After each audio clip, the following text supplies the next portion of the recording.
3 నెలలకు ఒక్కసారి కూడా కనబడాడు మీకు. మీకు ఇంత వానొచ్చి వరదొచ్చి మీకు ఇబ్బందులు అయితే కూడా కనీసం కనబడనటువంటి పరిస్థితి ఉన్నది.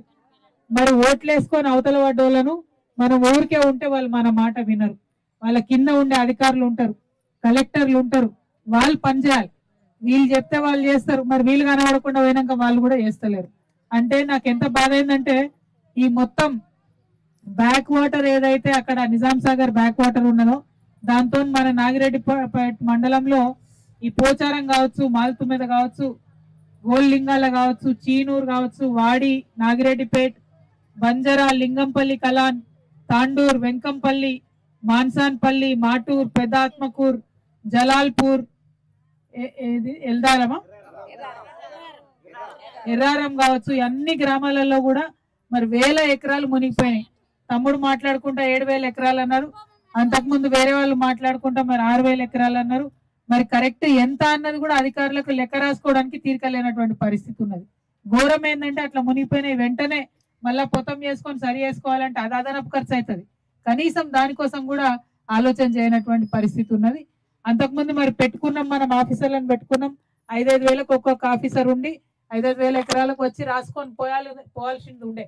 కానీ కనీసం వాళ్ళు ఆ పని చేస్తలేరని చెప్తా ఉన్నారు. కాబట్టి నేను ఈ జిల్లా కలెక్టర్ గారిని డిమాండ్ చేస్తున్నా, మరి ఈ ప్రాబ్లంను, ఈ సమస్యను మీరు చాలా చిన్న సమస్య అనుకొని వదిలేస్తే మేమైతే వదిలిపెట్టేది లేదు.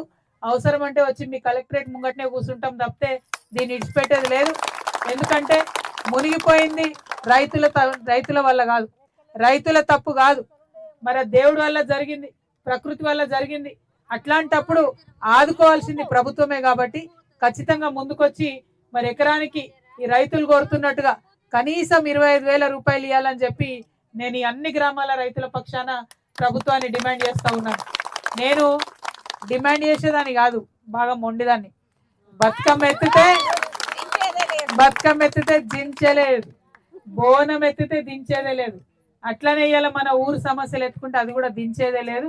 ఇచ్చేదాకా కొట్లాడదాం, ఏడుకంటే ఆడిపోయి కొట్లాడదామని మన రైతన్నలందరికీ, ఆడబిడ్డలందరూ కూడా నేను భరోసా ఇస్తా ఉన్నా.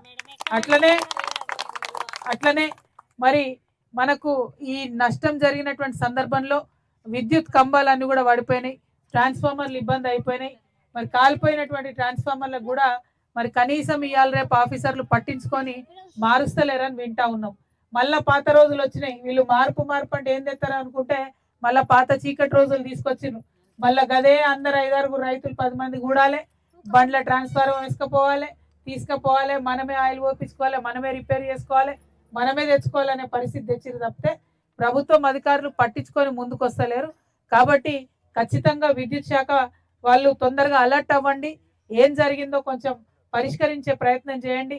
ఎక్కడెక్కడైతే విద్యుత్ స్తంభాలు కూలిపోయినాయో, ట్రాన్స్ఫార్మర్లకు ఇబ్బంది అవుతున్నదో వాటి మీద ప్రత్యేక దృష్టి పెట్టాలని విద్యుత్ శాఖ వారిని నేను డిమాండ్ చేస్తా ఉన్నా. అట్లానే మరి మన ఐకేపీ సెంటర్లు మొత్తం కొనుగోలు కేంద్రాలు, వడ్ల కొనుగోలు కేంద్రాలని తీర్చిండ్రు. కానీ ఎక్కడ చూసినా వడ్లన్నీ రోడ్ల మీదనే ఉన్నాయి. కనీసం ఎక్కడ కూడా వడ్లు లేపుతలేరు, బస్తాలకు ఎత్తుతలేరు, తీసుకుపోతలేరు. అంతకుముందు ఏం చెప్పిండ్రు, మీరు దొడ్డు కాదు సన్నం వడ్లే అయ్యింది, మీరు ఏ వడ్లేసినా సరే బోనస్ ఇస్తామని చెప్పి మాట్లాడినటువంటి వాళ్ళు ఇవాళ అసలు కొనుడు లేదు, ఏం లేదు. అందుకే చెప్తున్నా, మా ఆడబిడ్డలు చెప్పే మాట, కాంగ్రెస్ ప్రభుత్వం ఇస్తా అన్నది బోనస్ కాదు, అన్ని బోగస్ మాటలు తప్పితే ఇంకోటి లేదు. మరి తప్పకుండా ఐకేపీ సెంటర్లలో ఉన్నటువంటి వడ్లను వెంటనే కొనుగోలు చేయాలని చెప్పి డిమాండ్ చేస్తున్నాం. ఎందుకంటే మొగులైతున్న కొద్ది రందైతుంటది, ఏడ వడ్లు తడుస్తాయని భయం అవుతుంటది. మరి బిక్కుమని రైతులందరూ కూడా అక్కడ ఉంటున్నారు. కాబట్టి ప్రభుత్వం సానుభూతితో ఆలోచన చేయాలని చెప్పి నేను డిమాండ్ చేస్తా ఉన్నా. అట్లానే మన నాగిరెడ్డిపేట మండలంలో మరి లవానీ పట్టా ఉన్నటువంటి భూములు సుమారు 1500 నుంచి 3000 వరకు ఇప్పటిదాకా కూడా కొత్త పాస్బుక్లు రాలేదని చెప్తున్నారు. మరి తక్షణమే అది వచ్చేటట్టుగా ప్రభుత్వం, కలెక్టర్ గారు ప్రయత్నం చేయాలి. ఈ విషయం ఇంకా డీటెయిల్ ఇవ్వాలి నాకు, ఏ ఊరు నంబర్లు, సర్వే నంబర్లు, పాత పాస్బుక్ల కాపీలు ఇస్తే లెటర్ రాసి గట్టిగా ఎంటబడ్డా అనుకుంటారు. పుట్టిగా నోటి మాట నేను చెప్పి మీరు చెప్పిపోతే మర్చిపోతాం, మళ్ళీ అర్థమవుతుంది. ఎవరు ఇస్తారు డీటెయిల్? ఏం తెచ్చిన చరణ్, అదే అంటున్నా. అట్లా అందకపోతే చేరాదన్న పని, ఇబ్బంది అవుతుంది. అదే ఒక్క నిమిషం ఆగా నన్ను ఒక్క నిమిషం ఆగా ఒకటేమికి ఒకటి ఆగాదు నేను మాట్లాడతాను.